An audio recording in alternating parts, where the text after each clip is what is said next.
This week on the Storycraft Society, I am messing with the set area behind my DMing screen. Let's jump into it.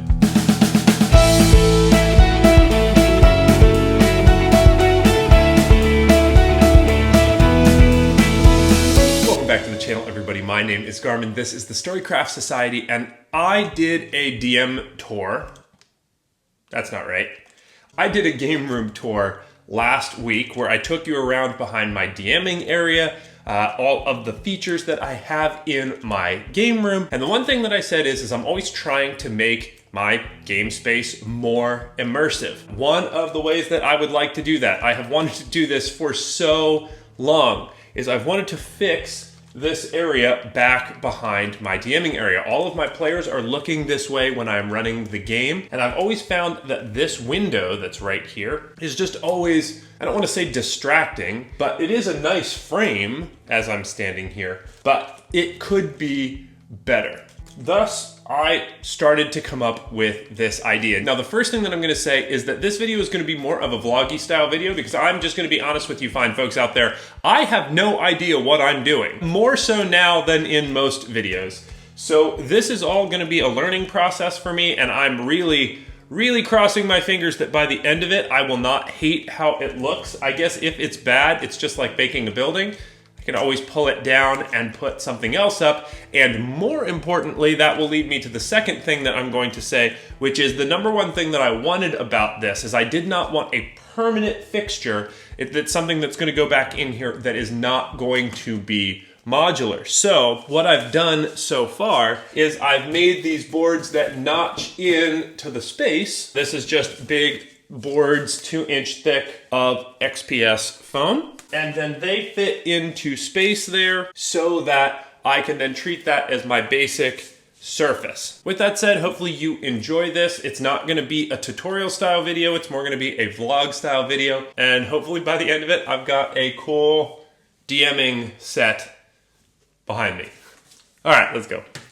Pretending to be an artist real quick, I will sketch out what this looks like. Okay. So this is the space that I have. What my idea is, this and this are both going to be like stucco, at least that's what I'm thinking. And then this is gonna all look like stonework. Again, I'll kind of quick sketch in what I'm thinking. And the Artist of the Year award goes to Garmin from Storycraft Society. Just kidding, I'm so bad at drawing. But this is the general idea of what I think I'm gonna go with. I'm gonna go with timbers kind of across like that, and then one kind of horizontal timber in the middle here. Then I'm gonna take my swords and I'm gonna put them back behind me. So again, that's just gonna keep the visual interest in this particular space up. Behind all that is going to be a stone texture. That way I get a stucco texture and a stone texture behind me, a little bit of visual diversity.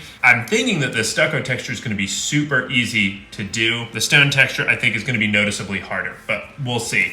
So now what I need to do is get into getting this part, and the stone texture all textured. Once I get that done, I guess I'll check back in. So the first thing that I did with my XPS is I used a circular sander to quickly take all of the shine off of the top of those. I'm not sure that that would actually affect any of the actual like painting process, but it's one of those things where I didn't want to take the chance, and I didn't even take enough of it off to get rid of, you know, the little character there. Also, as a side note, if you are sanding XPS foam, make sure you're wearing proper like face mask type situation so that you're not breathing this stuff in because it is really nasty. And then the next thing that I did was I started to mark out my areas where I'm gonna have my timbers. So for example, you can see over on that far side, I've got a timber that comes down, a timber that's gonna come across, and then I have the timber that's gonna be on this side. Then I have the 3 locations where my swords are going to go. I marked those out and made sure that they were centered. And then that is gonna be my piece. That way I know that I'm only carving in the stone areas. For the other 2, these were relatively simple. And what I did with them was, again, I took off that shiny off of the top surface, and then I ended up just taking a tinfoil ball and texturing that up so that it gives me that cool stucco texture. I did that over everything because that doesn't take very long, and it's not like you know, the places where I'm going to try to avoid doing stone texture, because the stone texture I think is going to take the longest amount of time. But so I've got that done. I think the next thing that I'm going to do is I'm going to just get stuck in to trying to do the rock texture on here. Hopefully that is not going to take me all day, but if it does, then that is when I will check back in with you all. And again, fingers crossed, it's going to look really good. We'll see. Okay, so let's talk about the steps that I kind of took to get here, and that should get you all caught up to speed. So the first thing that I did was I went through and stenciled out what my rock texture looked like. I did that with a pencil first, just so that if I messed up, I could go over and fix it. Luckily, I don't think I made any mistakes, and then I went in with a craft knife and I started to cut out those lines to make them wider and look like stone. This was something that I was actually really nervous about because I had done it on small scale before, but when I got to the big scale, I was like, I don't know how this is going to translate, and I hope it does translate. I think it turned out okay. We're going to see once we get paint on it. I think that's really going to be the telling thing. But then after I did that, I took the time to go over it with actually a big chunk of cement, which I just like jammed into the foam. I wanted to get more rock texture than I normally get, but then to fill in the gaps of texture, and I went over everything with a tinfoil ball. And the last thing that I did was I couldn't get down into the cracks with the tinfoil ball. So I took a piece of rolled up aluminum foil that is like a tube, and I pushed that down into the cracks to get all of them a little bit more natural looking. With that said, the last thing that I did was I got all of the rock area Black Magic Craft base coated. That's going to be a 50-50 mixture of black acrylic craft paint and matte Mod Podge, and then that is waiting to dry right now. It's looking good right now. I'm pretty pleased with it. I'm not going to say that it's like the world's greatest job, but for the first time of me doing this, I'm pretty stoked on it. And of course, those are my stucco side pieces. Once this dries, then I'm gonna try to get this stuff painted up. It's gonna end up being the exact same colors that I would normally use on, the little tiny houses, but just bigger. And hopefully that will result in the same level of depth and interest. And once I have those all painted, then I will check back in Excelsior.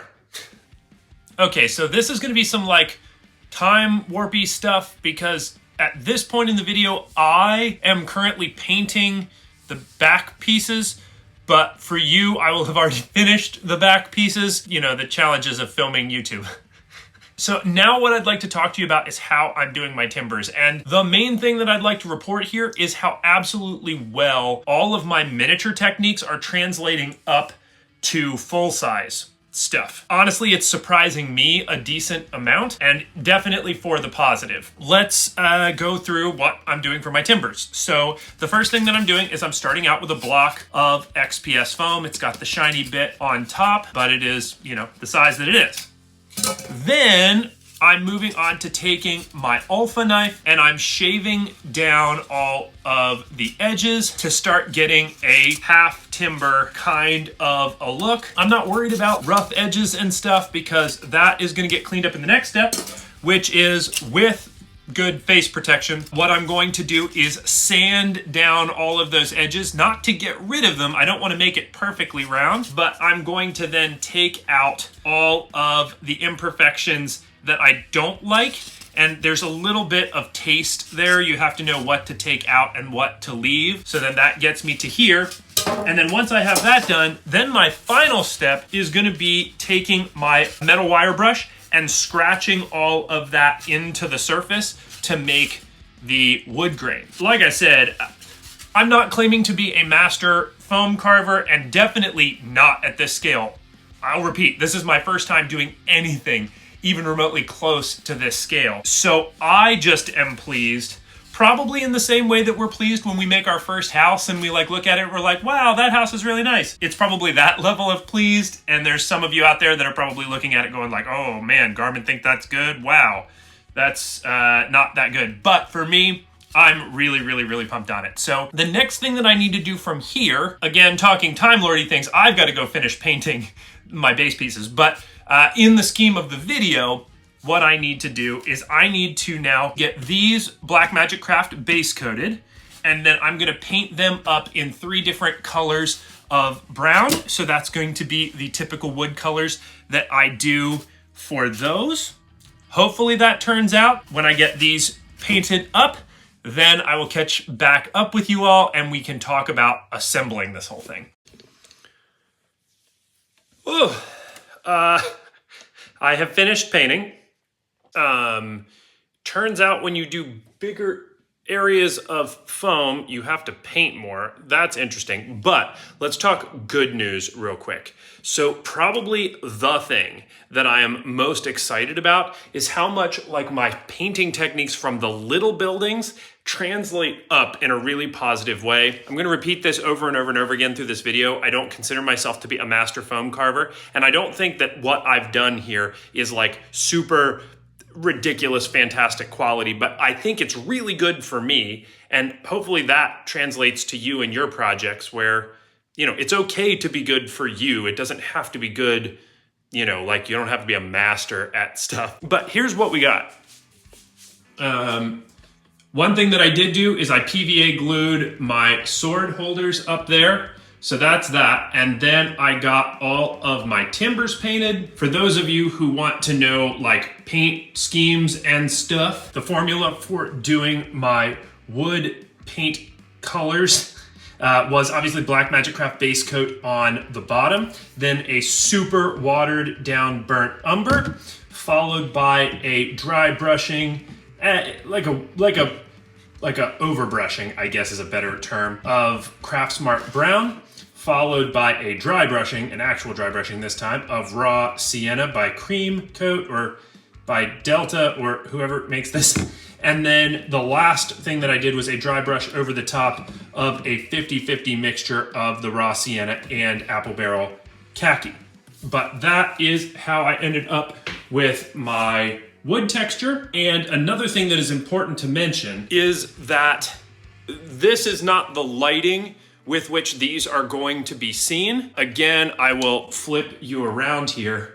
Those are my main lights from my game room.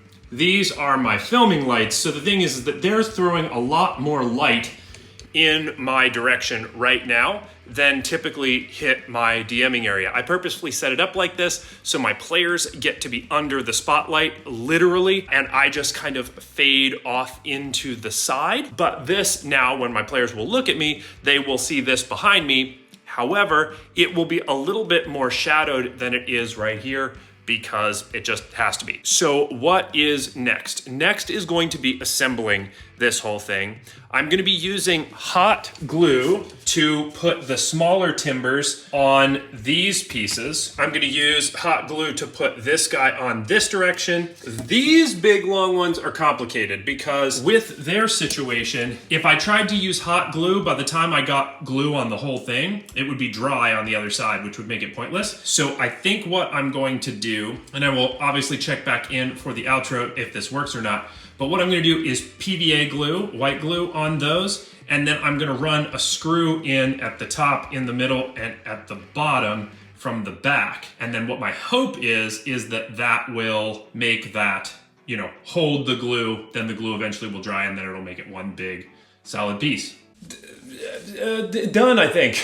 This is what I ended up with. So I'm gonna give you a quick reminder of what the sketch looked like in the beginning. Comparing that to this now, feel like I definitely did the job. Important things to mention, if you liked any of the techniques that I did in this video, there are a whole bunch of other videos on the channel where I show you how to do all of these things, and I can report very faithfully and honestly, pretty excitedly actually, that they all translate up in scale. So if you like this video, something that you enjoyed but you want to see it done on a miniature scale or more with explanation and stuff, check out the old videos on the channel. I promise you'll find stuff that will help you to do that. Let's talk about some of the stuff that I don't like. The thing that I'm the least pleased about is this stone texture.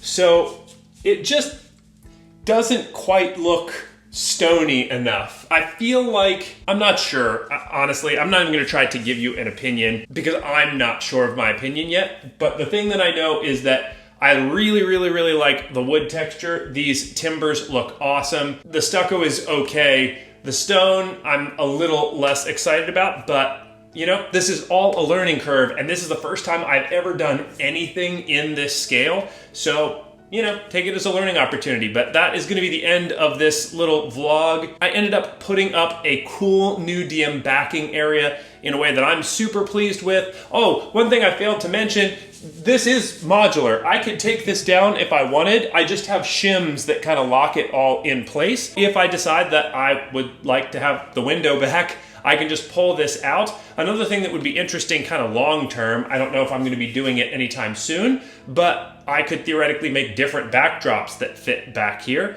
So different backdrops could be put in for different sessions or whatever. But with that said, that's it. If you like this video, do all of the YouTube stuff. Like this video, share this video with a friend that you think would enjoy it. That's the #1 way that you can help out a small YouTube channel. Comment down below, do all that stuff. Thank you so much for watching. So until next week, I'll be seeing you. Oh, and one other cool thing that I forgot to mention, right here, these timbers where the outlets were, I actually command stripped those timbers in. So if I need to get to the outlet, I can just take off the little timber and get access to the outlet. So that's cool. That's it. See you next week.